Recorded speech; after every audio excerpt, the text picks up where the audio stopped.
இதுதான் ஆறுபேர் பஸ் ஸ்டாப்புங்களா? ஆமாம், ஆர்பார் bus stop. கடற்கரை வந்து கடற்கரை சாலை துறைமுகம் பக்கத்தில் வடக்கு தெற்கு பகுதியான இந்த பகுதியான இடத்துல இந்த ஆங்கிலிக்கன் சர்ச்சு இந்த பக்கத்தில் இருக்குது. இன்னும் நேராக போனோம்னா எல்லாம் அங்கே வந்து ஷிப்பிங் எல்லாமே அங்கே இருக்குது, அதெல்லாம் பார்க்கலாம். அப்புறம் வந்து இன்னும் இது கடற்கரைக்கு அடுத்தவளை பார்த்தீங்கன்னா கடல் தெரியும். இந்த கோட்டைக்கு அந்த பக்கத்தில் தான் இருக்குது. ஆமாம், பஸ் ஸ்டாப்பு பக்கத்தில் இருக்குது. பேர் கடற்கரை சாலை தான். கடற்கரை சாலை. அழகிய தூத்துக்குடி மாநகரிலே 16வது நூற்றாண்டிலே முதல் கிறிஸ்தவ சபை அங்கே ஒரு கத்தோலிக்க திருச்சபை கட்டப்பட்டு இருக்கிறது. அதற்கு அப்புறமாக நீங்கள் மற்றும் ஒரு கிறிஸ்துவ தேவாலயத்தை குறித்து இந்த நாட்களில் நாம் பார்க்கிறோம். 1258 போர்த்துகீசியர்கள் கைப்பற்றிய பகுதி. 1258 போர்த்துகீசியர்கள் கைப்பற்றியப்பட்ட பிறகு அவர்கள் ஒரு ஆலயத்தை அங்கே கட்டினார்கள். 1750 அது பிரதிஷ்டை செய்யப்பட்டது. டச்சுக்காரர்களால் கட்டப்பட்ட தேவாலயம் இதுதான். ஐரோப்பியர்கள் அடையாளம் இங்கே நாம் பார்க்க முடிகிறது.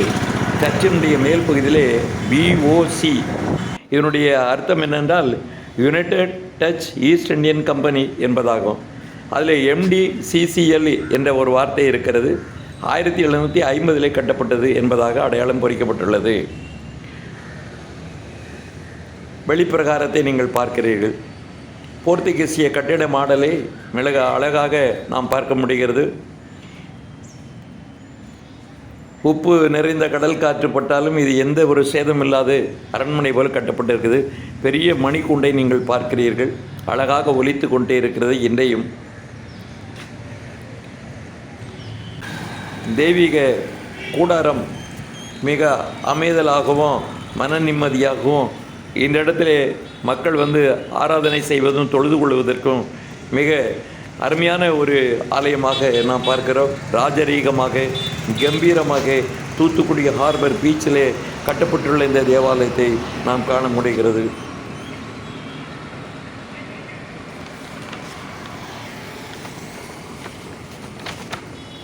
நுழைவாயிலே உள்ளே போகிறோம்.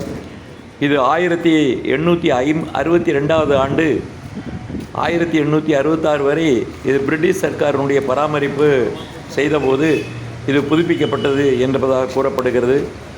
1883 பிஷப் கார்டுவெல் அவர்கள் இந்த பகுதியை இவர்கள் கையில் எடுத்துக்கொண்டார்கள் என்பதை பார்க்கிறோம். ஒரு சாப்பலின் ரெவரண்ட் ஜே ஷாரக் என்பவர்கள் இந்த பகுதியை இதை பராமரித்து வந்திருக்கிறார்கள் என்பதை நாம் பார்க்க முடிகிறது. இந்த தேவாலயத்தின் அடுத்த பகுதியிலே கார்டுவெல் அவர்களுடைய பெயரிலே பள்ளிகள் இருக்கிறது. உலகிலே முதல் மொழி தமிழ் என்று உலகத்திற்கு அறிவித்தவர் கார்டுவெல் அவர்கள். 1856 ஆண்டு திராவிட மொழியின் ஒப்பிலக்கணத்தை எழுதியவர் தான் இவர். இவருடைய கல்வெட்டு பதிப்பு இங்கே காணப்படுகிறது. 1798 இருந்து 1802 வரை இங்கு வரை இருந்திருக்கின்ற மிஷனரிமார்கள் இங்கே தங்கியிருந்திருக்கிறார்கள். அவர்களுடைய ஆதாரங்கள் இங்கே இருக்கிறது. ஜூன் 1 1825 பிரிட்டிஷ் சர்க்காரிடம் இந்த ஆலயம் ஒப்படைக்கப்பட்டுள்ளது. பாளையங்கோட்டை தஞ்சாவூரினுடைய மிஷின் பொறுப்பிலே அந்த நாட்களில் இருந்திருந்தது. SPCK மிஷின் என்கிற ஒரு குரூப்பு மிஷினரி குரூப்பாக இருந்திருக்கிறது. 1843 டாக்டர் G. போப் அவர்கள் இங்கே வந்திருக்கிறார்கள். 1850 திருநெல்வேலி மண்டலத்திற்கு இந்த ஆலயமானது ஒப்படைக்கப்பட்டது. இங்கிலீஷ் சர்ச் ரிஜிஸ்டர் 1845 இது பதிவேற்றம் செய்யப்பட்டிருக்கிறதை நாம் பார்க்க முடிகிறது.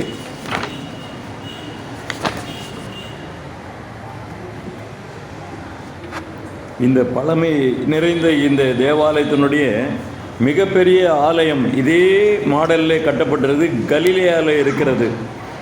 அங்கே இருக்கக்கூடிய அந்த மாடல் தான் இங்கே கட்டப்பட்டிருக்கிறது என்பதை நாம் ஆய்வுகளின் மூலம் நாம் தெரிந்து கொண்டு இருக்கிறோம். தற்போது இது பாளையங்கோட்டை டயசிஸினுடைய பொறுப்பிலே இது கொடுக்கப்பட்டிருக்கிறது. நான் இப்பொழுது சந்திரகுமார் அவர்களை சந்திக்க போகிறோம். அவர்கள் நம்மளோட பேசுவார்கள். ஃப்ரண்ட்ஸில் பார்க்க ஓகே. ஒன்றும் கை வைக்கல. As it is. ஆக்டிவிட்டிஸ் நம்ம அதை மெயின்டைன் பண்ணுறோம். Okay okay. அப்புறம் 1950 it was constructed by the Dutch East India Company. They built it and at that time there was Catholics also that side. So these people built Protestant church that's you can see there. Come this side.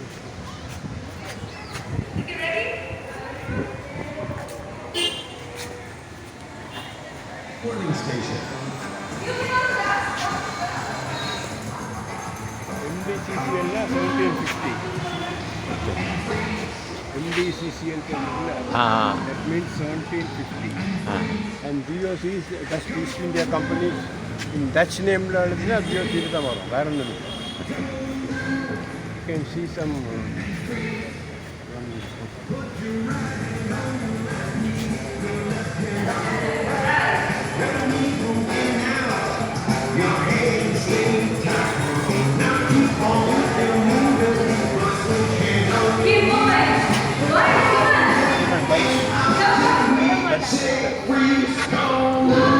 ஆயிரத்தி 825 கல்வெட்டு அதிலே கொடுக்கப்பட்டிருக்கிறது. British அரசாங்கத்திடம் ஒப்படைக்கப்பட்ட கல்வெட்டு தான் அது.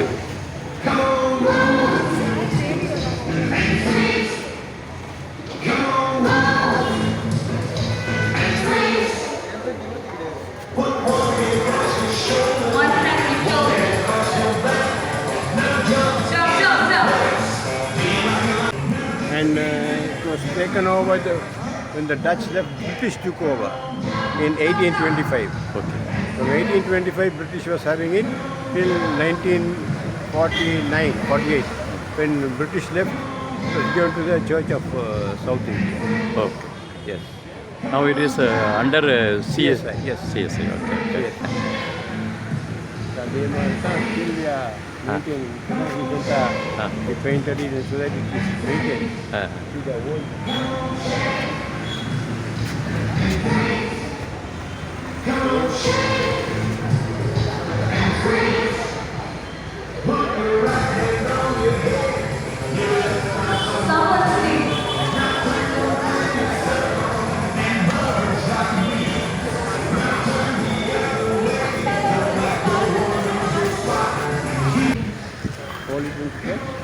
Belonging to the CSI.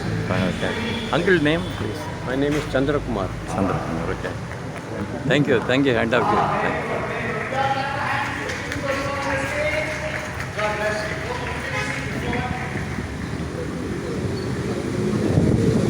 இந்த தேவாலயங்களெல்லாம் நான் பார்க்கும்போது தெய்வீகத்திலே எந்த அளவிற்கு அவர்கள் வளர்ந்து பெருகியிருக்கிறார்கள். டச்சுக்காரர்கள் எவ்விதமாக தெய்வ பயத்திலும் பக்தியிலுமாக இருந்து தெய்வத்தினுடைய ஒரு அனுகிரணத்தோட, கிருபையோட, பலத்தோட, ஞானத்தோட இந்த உலகத்தை அவர்கள் சுதந்திரிக்கும்படியாக நமது தேசத்தில் வந்து இவ்விதமாக ஒரு ஆலயத்தை கட்டி அவர்கள் தங்களை அடையாளப்படுத்தி சாட்சி கொடுத்திருக்கிறதை நாம் பார்க்க முடிகிறது, கவனிக்க முடிகிறது. மேல் பாகத்திலே VOC என்று எழுதப்பட்டிருக்கிறது. வெரி நைட் ஊஸ்ட் இண்டெக்ஸ் கம்பெனி VOC என்பதாக அங்கே நாம் பார்க்கிறோம். இப்பொழுது ஐயா praise the lord director, music director வந்திருக்கிறார்கள். நன்றி. நீங்கள் இப்போ தூத்துக்குடியில் இருக்கீங்க.